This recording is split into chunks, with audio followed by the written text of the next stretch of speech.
and welcome to Weezer and the Fuzz in the Morning on Light FM. Oh, wrong show. Wrong show. That one pays us more money. Yes. This is the Tech Lunch Roundtable, early here at 9 o'clock Eastern Time. Woohoo, early lunch. Here on Thursday morning, the 15th of August, 2013. We are the Stone Mountain Consultants, and we're ready to go. We just witnessed another unconstitutional traffic checkpoint in front of our property. Yep. So that kind of got us going here today. Yes. We got a whole poop load of unconstitutional crap going on that we'll cover today's show. So this may be Rantville. Rantville.com. Yeah. Our website is smc.io, which is short for Stone Mountain Consultants, which of course is who we are. And I don't think I'm Jason. I'm Mish. And on our website, you have links to pretty much anything that we reference on our show. There is a section there for show notes. And just, click on today's show, Tech Lunch Roundtable for August 15th. And any of the articles we reference or any sites that we also recommend or reference will be plastered on there, as well as direct links to download the show and links to our, all of our social media pages such as YouTube, Twitter, Facebook, Google+. With YouTube, you can. We will upload these shows to YouTube, and if you subscribe to our page, you will get emailed when that is done.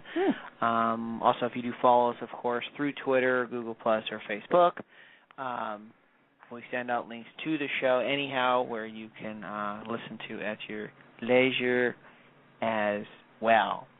Our phone number, and we'll make this an open call-in show, is 818-739-8894. That's again 818-739-8894. Hopefully we won't lose internet like we did last week. Pretty much around this time, I think it was. Yep. So anyhow, that is all of our housekeeping info, as we tend to call it. Mm-hmm. I guess one of the bigger things, the NSA thing is still happening, blah, blah, blah. There is actually I want to start out with this. 2 secure email services have or will be shutting down. The first one was the second one was Silent Circle. Do you remember what the first one was? I thought I had an article here. I'm looking on it. No.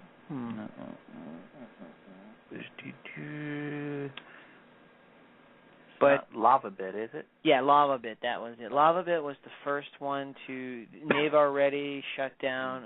Basically, LavaBit had said that, and that's actually the secure email service that Edward Snowden had used.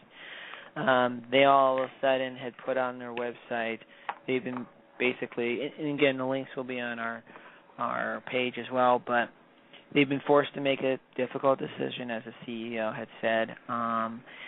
Basically, it boils down to that they decided to shut down because NSA is being douchebags.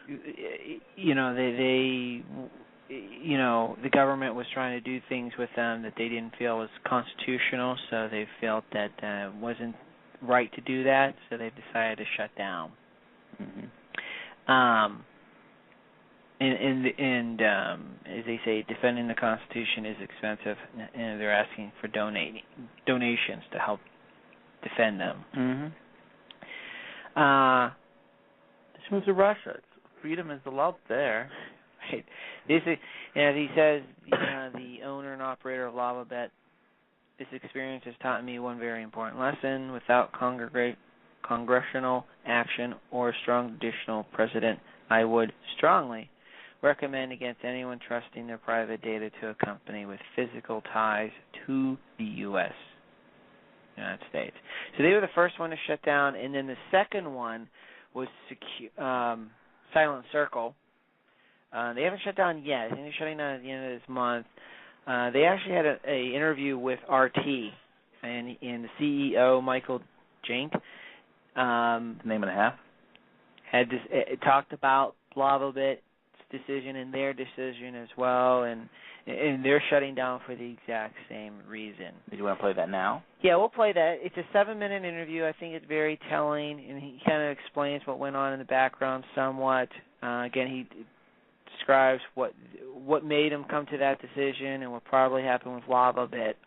While they were competitors, they were kind of in the same boat anyways, and what folks like you and I and you have to watch out for. Just like LavaBit's owner had said, anyone who's tied to the United States should be suspect. So today, a new interview with Edward Snowden was published in the New York Times. The NSA leaker made this admonishment to journalists.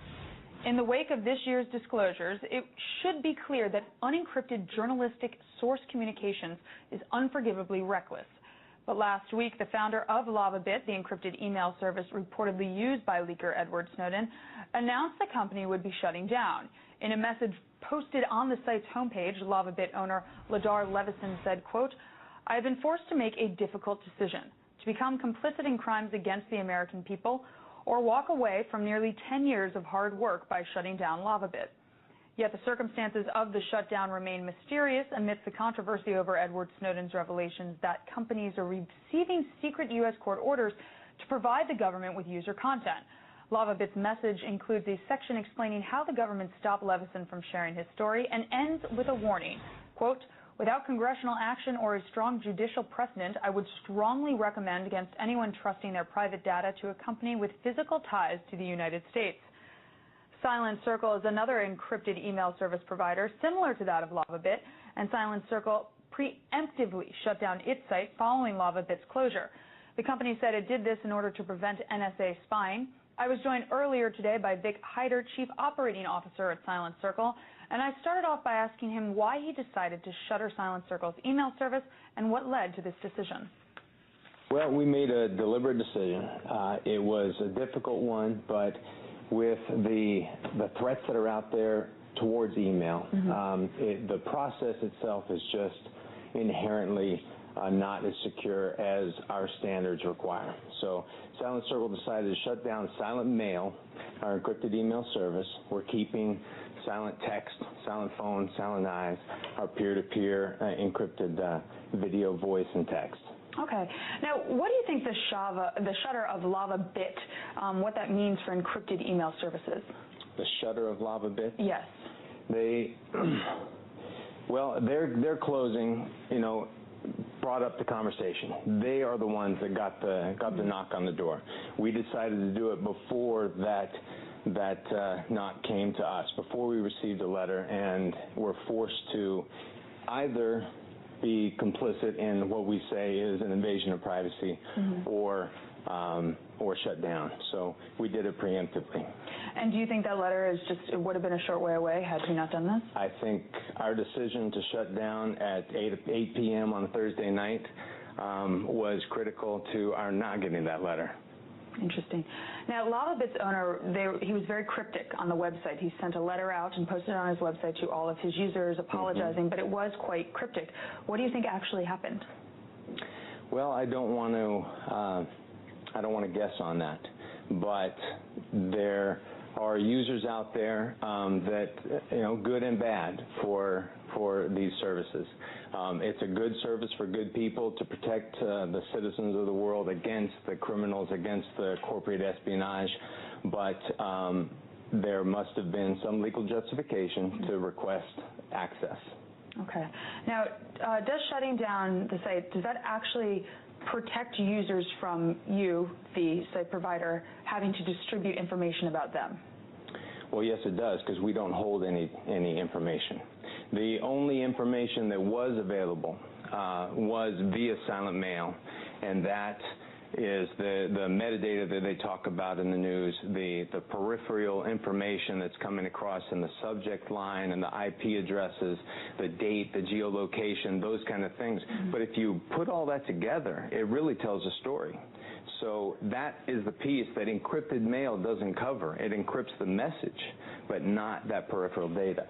So we wanted to extricate ourselves from that conversation, allow ourselves to honestly tell our members of Silent Circle that we don't hold your data. We're not able to give anything because we don't have it. Okay. Do you think any encrypted email service provider is safe today? Not the way email is processed the way it is right now. We're working on a new completely peer-to-peer encrypted email application that will really modernize and secure the email process. It won't truly be email, but it will look and feel like email. It will give you that ability to send data, to send applications, to send attachments, much like we have with our silent text right now. Silent text is a true peer-to-peer encryption communication process that allows you to have attachments on. You can put a PDF file, a PowerPoint presentation. I've sent over 100 megabytes on one text, and for a 10-minute video that I sent. And that is completely peer-to-peer. Nothing is stored on us. We don't hold it. We have nothing to give up. So the control is in the hands of the customer. And when do you see this launching, the new email service? Well, the email service, we're working on it, and we expect to see it here in the next year. Okay. Some people say that those who turn to encrypted email services are doing bad things. They have bad stuff to send. What do you have to say to that? Well, the perception of encryption has completely changed in the last 15 years. And when Phil Zimmermann was fighting the fight in the crypto wars, that perception was that if you had encryption and you were in a nation state, that you were hiding something, you were some kind of criminal. These days, with all the information you have on your phone, on your devices, on your computers, if you're not protecting yourself, you're maybe a little bit ignorant about the threats. And if you are, then you're seen as maybe a more responsible, user. Do you think the U.S. government is violating the Constitution doing what they're doing? Well, I won't get deep into that. I mean, my background, I had 24 years in the military. I just got out 2 years ago. I support the Constitution of the United States, and I raised my hand a couple times to that oath. I feel that there is a rising tide of surveillance out there, that we need to push back against it. And it's a responsibility of individuals, it's a responsibility of lawmakers to scrutinize and do checks and balances to make sure that we're not overextending our reach. I understand that the job that the guys are doing, from NSAs around the world to our militaries, but there has to be a balance. Vic, thank you very much. That was Vic Heider, Chief Operating Officer of Silent Circle.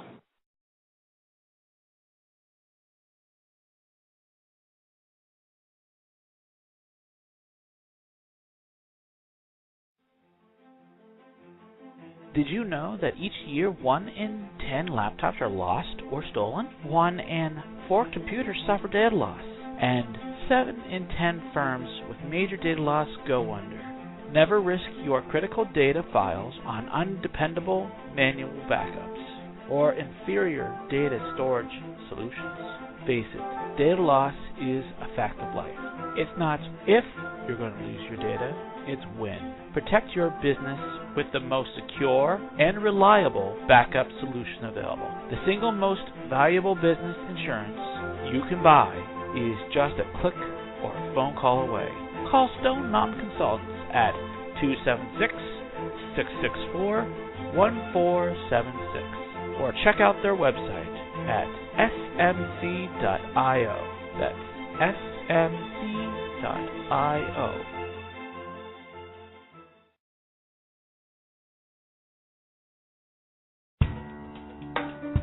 Do you have a small business? Do you have a hobby that you want to share with others? You need your own website. It's not as complicated as you think. The website is much, much more than having a simple Facebook page. You don't own or control what you post on Facebook. Did you know that? With your own website, you control and maintain your own content. It's all yours. We here at Stone Mountain Consultants can help you from the start in creating your own space on the information superhighway. We can help you create your own domain, start up your website. We can even help you maintain it. Call Stone Mountain Consultants at 276-664-1476 or check out our website at smc.io. Again, that's 276-664-1476 or check out our website at smc.io. We'll be more than happy to help.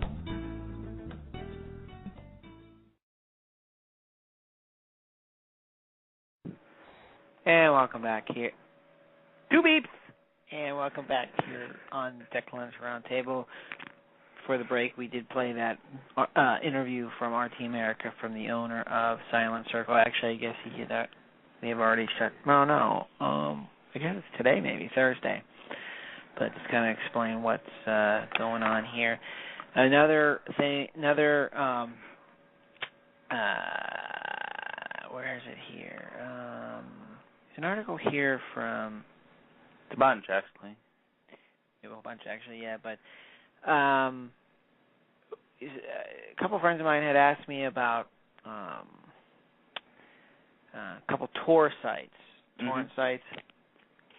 whether it is the way to go to browse the internet anonymously, and I actually had responded to them. The idea is nice, but the issue is you never know someone's hosting those sites, and you really don't know who it is. I mean, it could be the government. I think, this isn't prove that, but a Freedom Host administrator has been arrested in Ireland, and he's currently awaiting extradition to the U.S., being described by the FBI agent as the largest facilitator of child porn on the planet. Freedom Host was a service inside the Tor network hosting anonymous content that could consist of anything. The issue is that the malware has been deliberately inserted into these Tor sites, both to track who downloads it. They're plants, basically. So, again, I think this is just not necessarily proof, but what to watch out for. Whatever's on these Tor sites isn't always what you're looking for, or it might be, but you never know who's posting it, because it's anonymous. Yeah. Because the thing about it being anonymous, you don't have credibility. So, yeah. Right. Let's see. Now, there are some, and there are sites like Start Page, which I do use, which claims they don't, everything's encrypted. They use Google search results, but they don't pass that information over to the government. They're in the Netherlands. Then there's DuckDuckGo. Yeah, and there's a new one called Zeekly.com. I have yet to play with that one. I am So let me Google Zeekly. Again, basically it's taken at face value. I mean, it is what they say. I know the owner, or one of the folks who started up Start Page. What's her name? Kathleen. I don't remember. Albright, I think it is. Yeah, something like that. She's been on a bunch of shows, like InfoWars and stuff like that. So that one may be totally legit. But you don't know where you're going, because, like that, the one article said, is like you shouldn't trust any company that has ties to the United States or United States government. It's like, this is true, because anything inside the country is going to be, subject to NSA and whatnot. But if you find like a Russian site, then you're subject to Russian. Only if the Penguin Empire of Antarctica would put something up there. That'd be awesome. Well, they are in the Netherlands, so they are not subject to U.S. But law. Who knows? The only reason I did switch over, the reason I wasn't switching over to Start Page originally was because the results. Well, you couldn't. Like I use Chrome. To the search results, I would search in the address bar. I wouldn't go to Google.com or whatever. I'd just search for in the address bar. Well, they do now have the ability to integrate themselves into Chrome. Yes. And you can even turn on, it's not turned on by default, when you go to startpage.com, there's actually a thing that says Add to Chrome. And you then go into the settings of Start Page, and you can actually turn on the instant results. Like Google, when you start typing it, it'll finish it for you. You can turn that on and stuff like that. So that's handy. So that I do use it now. It's different. It is different. You don't see everything. I don't think so. But again, supposedly none of your stuff is being. What? Yeah, but like if you're looking for say an image search or something like that, it's a little harder to find stuff, but it's there. See, and you can do it. It's actually much more like old Google was when they did like the image search and the video search and whatnot. I'm adding these to our show notes, so you can take a look at them yourself. I don't use DuckDuckGo, so I don't know if you can integrate that into Chrome, Firefox, I believe you can. And all that, but yeah, you probably can. I'll add Zeekly, although I have not, again, used it. Is it DuckDuckGo.com? Let me look at my little thingy. DuckDuckGo.com. Okay. I think it's a play on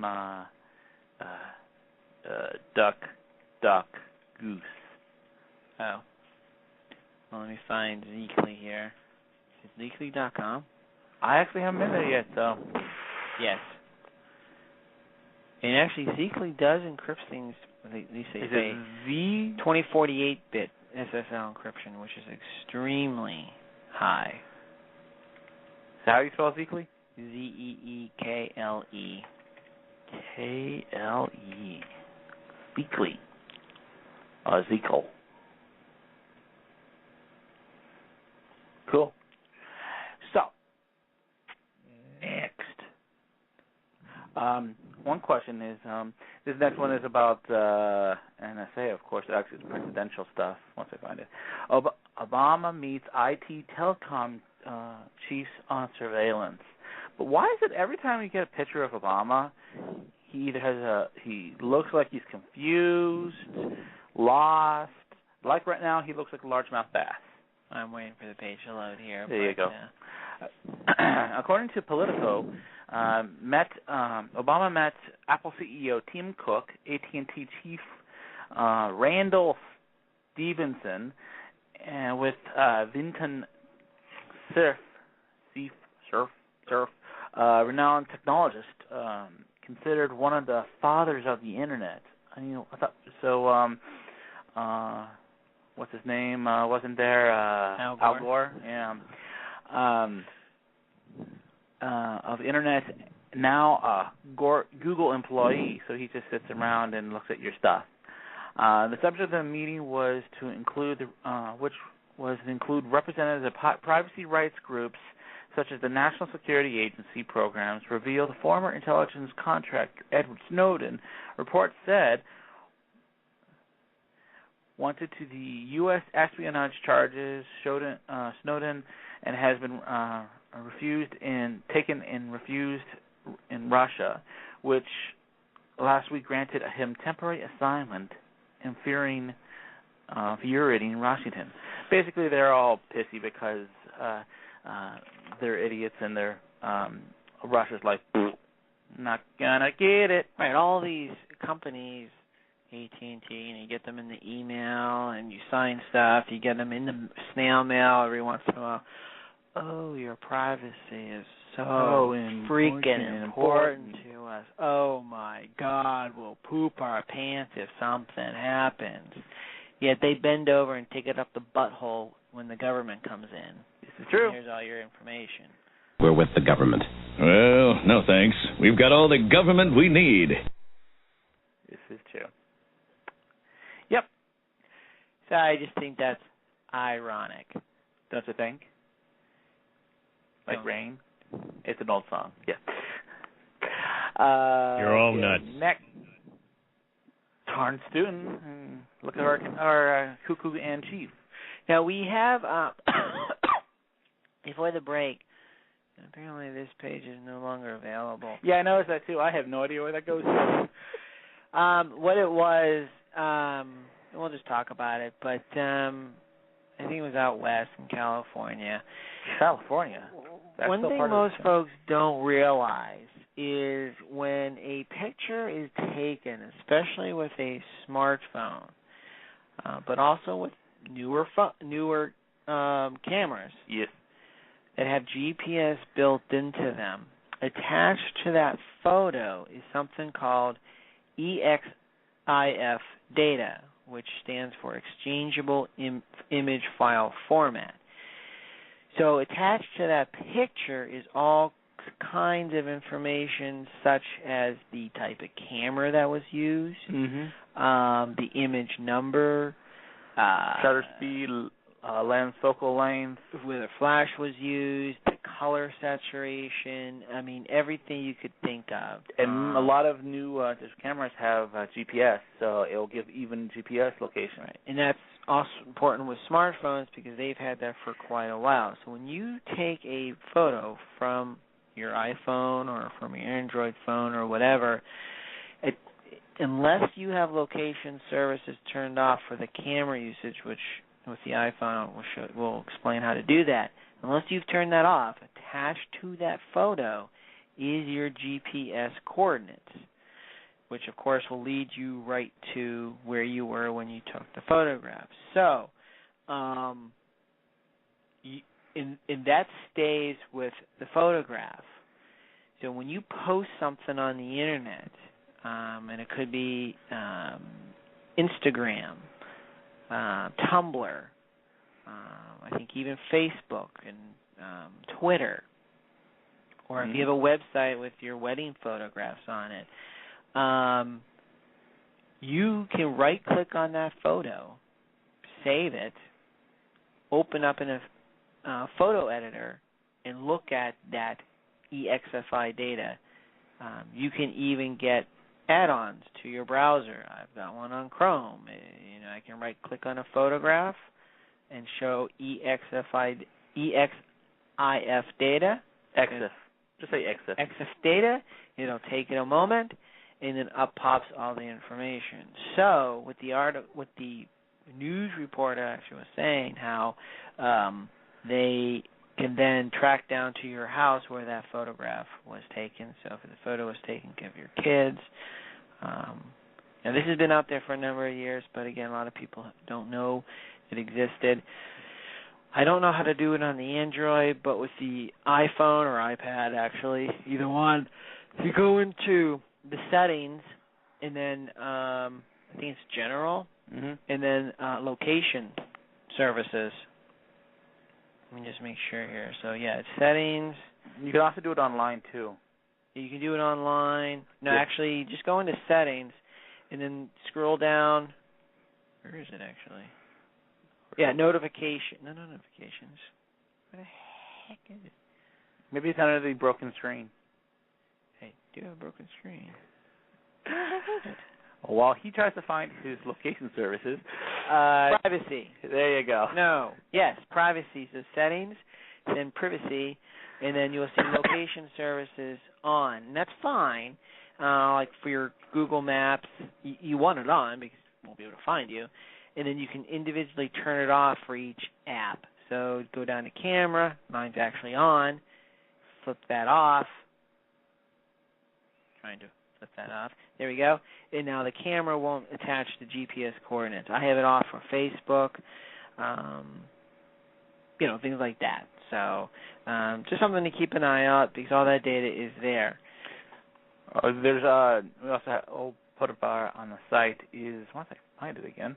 I'll add, not to interrupt, I will add a link to, he's a photographer, he explains what it is, and he even wrote a little online EXIF viewer where you copy and paste the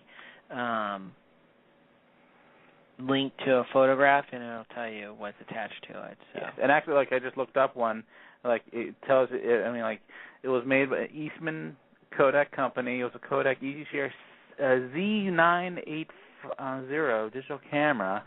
And let's see if it gets information. Composite files. It was subsampling. Let's see, keywords. I'm not going to put that. Some meta tag stuff. Yeah, this is basically metadata, as they call it. Yeah, this is when people talk about the metadata like that the government now has access to. This is the stuff. And like this one says, the creator tool was Adobe Photoshop Lightroom. Let's see what else. I had this other one. It was created in Photoshop. It was like, because it was a picture of a model. It was like, so not truly.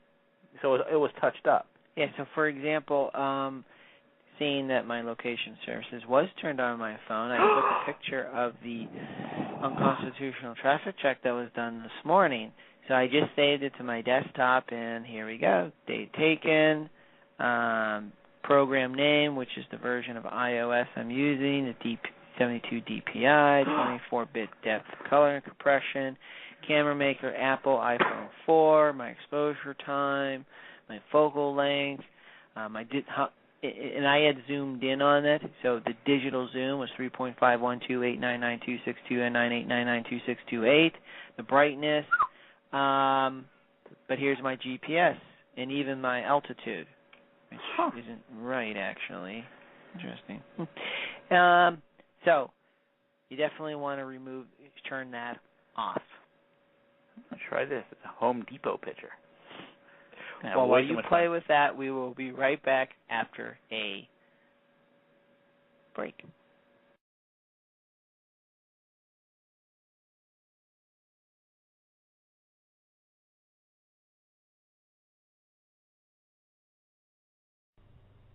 I have 2 shotguns at my home. They're locked in a safe. There's a metal gun case. We live in an area that's wooded, somewhat secluded. And I've said, Jill, if there's ever a problem, just walk out on the balcony and fire 2 blasts outside the house. Buy a shotgun. Buy a shotgun. You don't need a machine gun. You don't need 30 rounds. Buy a shotgun. Buy a double-barrel shotgun. You don't need a flamethrower, and you don't need a tank, and you don't need an AR-15. Scare those thugs away. No, and I don't need a grenade launcher. I don't need an F-15. There's just one thing I need to do, and I'll stay away from me. Fire 2 blasts outside the house. Buy a shotgun. Buy a shotgun. Buy a shotgun. Buy a shotgun, baby. You don't need a machine gun. You don't need 30 rounds. Buy a shotgun. Buy a double-barrel shotgun. Americans could be killed by a drone. In your bed at night. In your home. Say it isn't so. Americans could be killed by a drone. In a cafe in San Francisco. You never get notified. Your notification is the buzz of the drone as it flies overhead before you kill and go on your bed. Bombed in your sleep. You won't get a chance to speak. Calm down, Senator. To somehow say we would kill people in cafes is simply false. Yes, sir. It is simply false. We don't want to blow up the cafe. Hey, I'm not that bad. Please don't kill me. He will not kill you. Are you going to drop a missile on Jane Fonda? No, you will not bomb Jane Fonda. Americans could be killed by a drone. Calm down, sir. In your bed at night. In your home. Calm down. Your home. Calm down. Your home. Calm down. Your home. Your home. Your home. The chair now announces a 2-minute chocolate break.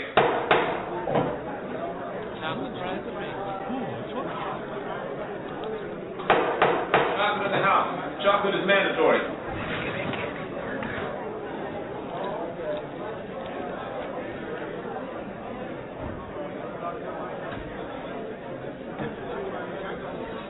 National Security Agency building a 1 million square foot complex in Utah that will house phone call and email data. This is something that's not our place to decide. The public needs to decide whether these programs and policies are right or wrong. What the heck is going on? It's a data collection thing. The federal judge says it's okay. It's okay. They hold phone records like the NSA. It's all BS. Like the NSA. Whoa. They sit there and they have the numbers and they can play all day long. Like the NSA. What the heck is going on? Fire to blast. What the heck is going on? Americans could be killed By a shotgun. by a drone By a flamethrower. in your home. Like the NSA. Calm down. Absurd. Americans could be killed By a left-wing website. What the heck is going on? Fire to blast. What the heck is going on? Americans could be killed By a shotgun. by a drone By a flamethrower. in your home. Like the NSA. Calm down. Absurd. Americans could be killed By a left-wing website.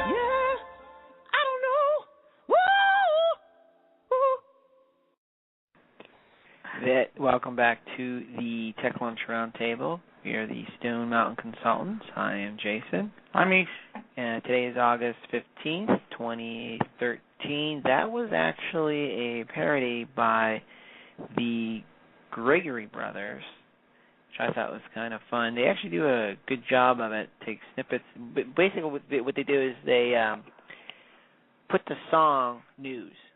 I think they do a good job. The link to their website actually is on our site, the Gregory Brothers.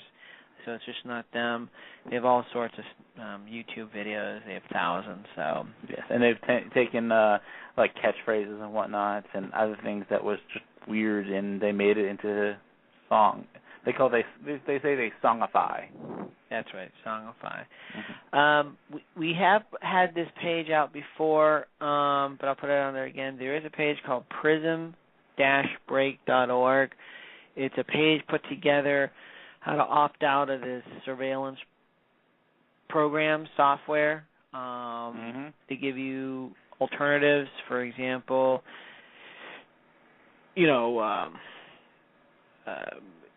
Apple Safari, Google Chrome, Internet Explorer, Opera are proprietary, while your alternatives would be like Firefox, Tor browser bundle, GNU, Ice Chat. So they give you alternatives to most programs. Search, Google, Microsoft, Yahoo, DuckDuckGo is there, MetaGear, Start Page. They also have some peer-to-peer software, so it's good. They're doing something called OpenStreetMap. It's a free, collaborative, worldwide map. Some of these may not be as extensive as the proprietary. But they don't have billions of dollars behind it, though. Right. So we'll put that out there, and something to look through. You may find something. And they actually do keep it up to date, because I remember like when I first went there, they had LibreOffice and all these different office tools, and it's like, where I can't find it anymore. So they took some of the stuff down. I don't know why. So like they found that it wasn't truly working, or because it looks like, let me find the section that it was at. It was in the because I was looking for it because I couldn't remember what was that one office program, and they're doing cloud. They use cloud storage and then document collaboration instead of office programs. So they actually didn't. They kind of got rid of the offline stuff. So, meh. Okay. So, but there are offline office abilities that are free and open source and happy jazz. So that's what I like is Libre, because it doesn't require Java, which OpenOffice does require. Isn't that great? Okay. Is there anything else to talk about before we get into our sub-G? No, I just wanted to bring up that yesterday Cisco announced that they're going to cut 4,000 jobs, which is about 5% of their workforce beginning next year. Apparently, citing difficult economic climate, Cisco hardware is pretty much what powers the majority of the Internet, their routers, switches, and all that good stuff. So they are usually good indicators of at least the Internet or economy-related technology. Kind of like Starbucks. if your economy's good in your town, you have a Starbucks. That's why there's one at every corner in LA, because the economy's apparently good. So everybody who needs their expensive coffee. And to be yelled at by a barista. Yeah. I like a large grande. Large grande. Or whatever the hell they say. It's like, it's a freaking large. Shut up and give it to you. You make coffee. So our topic, which we'll cover briefly, we can go into more next week, is the health side effects of technology. Mm-hmm. We've talked about this a little bit before. Like Jason brought up, was it last week or the previous week? Can't remember, about the flicker rate, and not flicker rate. The screen time for babies, toddlers, and there's actually the article had a picture of had to be like a 1-year-old, maybe younger, staring at a screen, an iPad, which I thought was kind of sick, because like you could just see the baby's like, brains. Anyway, that technology, all technology, has health downsides. If it's the screen, the flicker rate, like people may not know that that TV and most movies too are made to flicker at a certain rate that makes it hard to turn away, or hard to that you want to keep on watching. Basically, I was watching Pawn Stars on History Channel the other day. The only thing that stopped me from watching, because I kept on like, oh, that's interesting, oh, that's interesting, oh, that's interesting. And only thing that pulled me away was when the commercial came on, because it went to black, or when a repeat came on, I was like, oh, I've seen this, heck with this. You actually have to consciously move yourself away from it. It's not like you can like, oh, I need to go to the bathroom. Well, I'll stay here for a couple more hours. The reason why there was World of Warcraft, people would be having, I forgot what was it, like urinary or bladder failures, or like they would keep on holding it, like, and their bladder just would burst. It was like, that's kind of sick. You're all nuts. Yes, we are. And it was because that flicker rate, the screen flicker rate, was just enough that caused you just to stay there. Right. I know with is it the Breaking Dawn Twilight series? Yeah, Twilight movies. Yeah. They are made on purpose to the refresh rate the frequency rate is just right to make you addicted to them, and that's done on purpose. Yep. That's why, I mean, if anybody's actually ever watched the movies and not been, know from a very skeptical point of view, they're very stupid movies. The characters are stupid. Everything's stupid. It's like, I mean, you'll get more depth out of, I don't know, a bucket. I'm staring at a bucket. Oh, that's some intriguing thing. Look at how it moves or doesn't move. I mean, when you have vapid characters, this is what you expect. But like things that are that don't flicker that way, and that's actually what I'm trying to figure out is YouTube's flicker that way? Because YouTubes are basically HD and all this kind of stuff. They're different than regular refresh rates. So I'm actually doing a little research into seeing if they are the same. Because if they are, that's again another thing that's poopies. Oh, what was the other thing? Basically, like we talked about, like Wi-Fi and RF radiation, or what is a technical term? We go to it. It's EMF, electromagnetic frequency. This is what actually affects your body. So RF is radio frequency. That's basically the radio signals coming off. The EMF is basically what comes off and how it affects things. I can put up a couple articles about it, but basically it's like how like your body has its own electromagnetic field, aura, whatever you want to call it.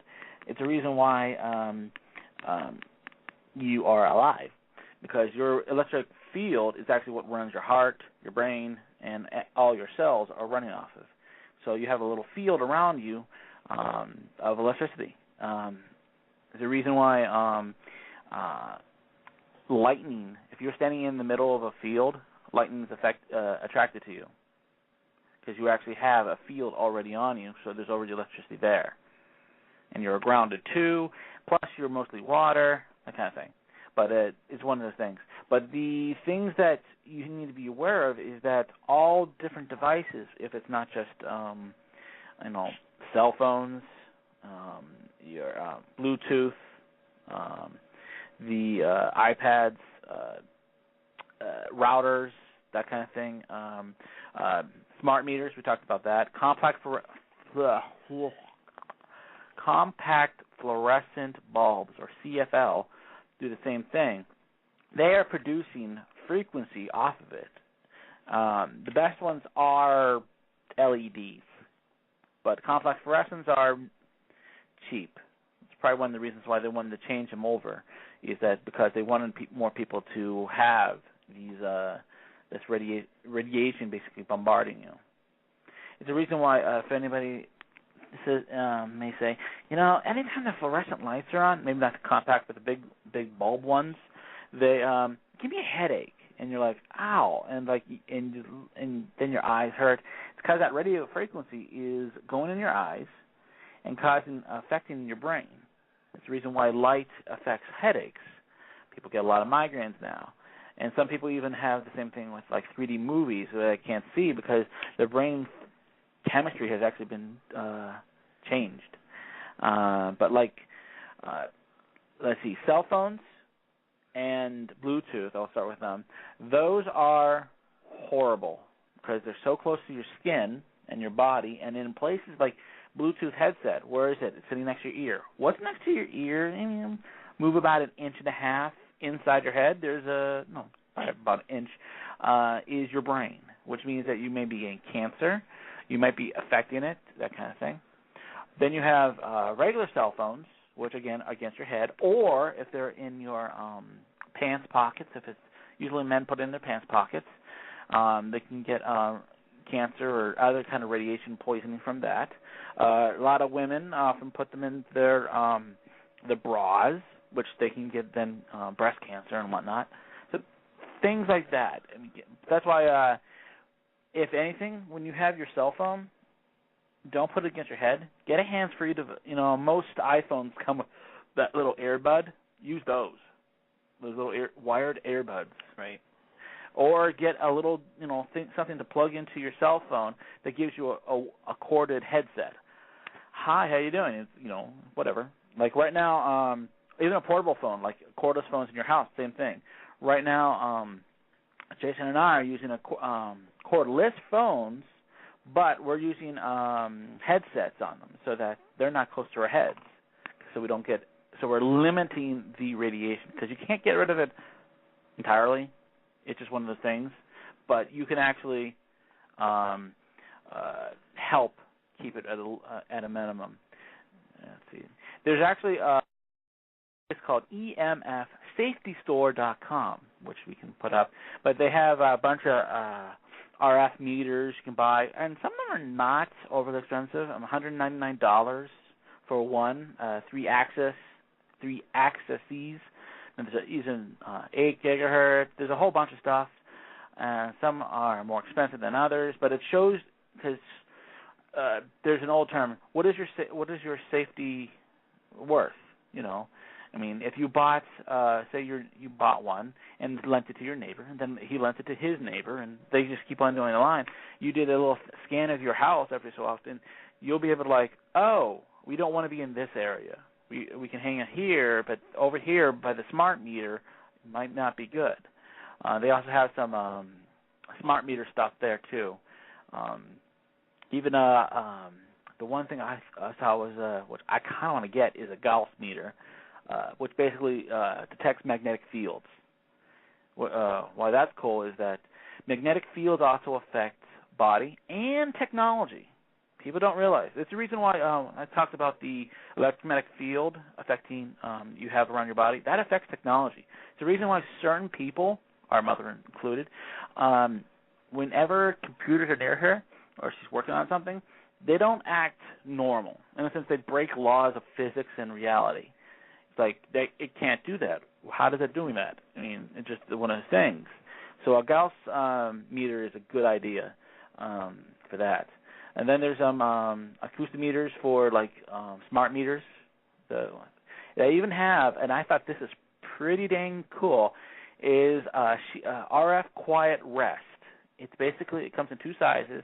It's shielding for your bed. It's a bed camping. If anybody's ever seen like a what's it called? Mosquito netting. It kind of hangs over your bed like that, and they also have other shielding fabrics, so you actually could, in a sense, make your clothes shielded so that you're not getting this stuff. Make a little. So there's a lot of cool stuff out there, and the reason why this is important is that this kind of stuff can eliminate your life. I mean, you could either live 100 years or 20 years. Do you want to live long and have a happy life and not be painful, or do you want to die sooner and be basically like, on chemo and whatnot? It's kind of important. So those are the kind of things that's why I think it's important to people to keep tabs or basically keep up with.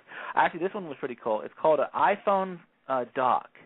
It plugs in, turns your iPhone into an old desk-style phone. I was going to make calls and the old-fashioned way, using a handset and a cord, reduces the exposure distance from the phone and permitted access to touchscreen. It's only $29, and that's not bad. Right. And things like that. And there's even one for here's a EMP Faraday bags. There's people that basically a Faraday cage is a wire mesh that's grounded that basically dissipates all EMF radiation around it.